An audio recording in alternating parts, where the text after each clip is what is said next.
sister mocked me for being adopted, so I made our parents wish they'd picked me twice. Growing up, my sister Brooke never let me forget I was adopted. While our parents showered us both with love, she'd whisper things like, "They only got you," because the agency had a 2-for-1 sale, or at least I know where I came from. I tried not to let it bother me, but every comment chipped away at my confidence. I was 8 when my parents chose me. They already had Brooke, who was 6 at the time, but they wanted another child. After seeing me at the agency, they said it felt like I was meant to be part of our family. But Brooke never accepted me. She'd hide my homework, blame me for things she broke, and tell other kids at school I was secondhand goods. Despite her constant bullying, I worked hard in school while Brooke partied and barely maintained to C average. I was taking advanced classes and studying late into the night. Our parents noticed the difference but didn't want to compare us. They'd praise both of us equally, even when Brooke clearly didn't deserve it. Everything changed during our senior year. Brooke was failing 3 classes and risked not graduating. Instead of studying, she spent her time making TikToks about how adopted kids were damaged goods and posting Instagram stories mocking my generic brand DNA. One day I overheard her on the phone with her friend. My parents only adopted her because they felt sorry for her.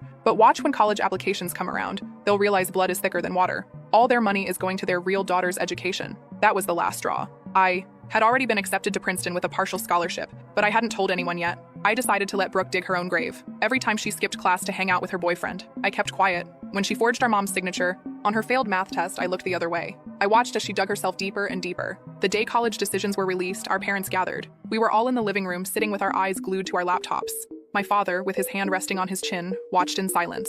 My mother, anxious, paced back and forth with her already cold cup of tea in her hands. Brooke seemed too calm, which coming from her was almost always a sign that something was about to explode. "Come on, Brooke, open that email already," my mother said, trying to smile. Brooke huffed as if this was all a waste of time. "Ugh, relax. I know I got in."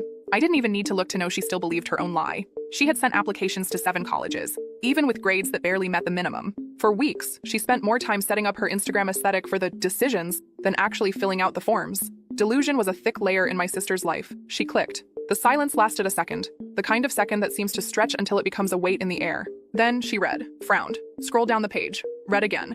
"This is a mistake," she murmured, pulling the laptop closer to her face. "Honey?" my father asked, his voice heavy with concern. "Rejected." She spat the word like it was poison. "They said my application doesn't meet the academic requirements. This is wrong. I had recommendation letters." My stomach churned, but I held back the smile that threatened to escape. It was cruel to rejoice in someone's downfall, I know. But there was something cathartic about watching her arrogance crumble, layer by layer. As if, for the first time, reality was returning everything she had spread along the way. One by one, Brooke opened the other emails. All the responses were variations of the same polite sentence. "Unfortunately, your candidacy was not selected in this cycle." She turned white as paper. For the first time in a long time, Brooke was speechless. My father cleared his throat. "Sweetheart, maybe we can look at other options. Community colleges, technical courses." "No," she interrupted him, slamming the laptop shut. "This doesn't make sense. I deserve to get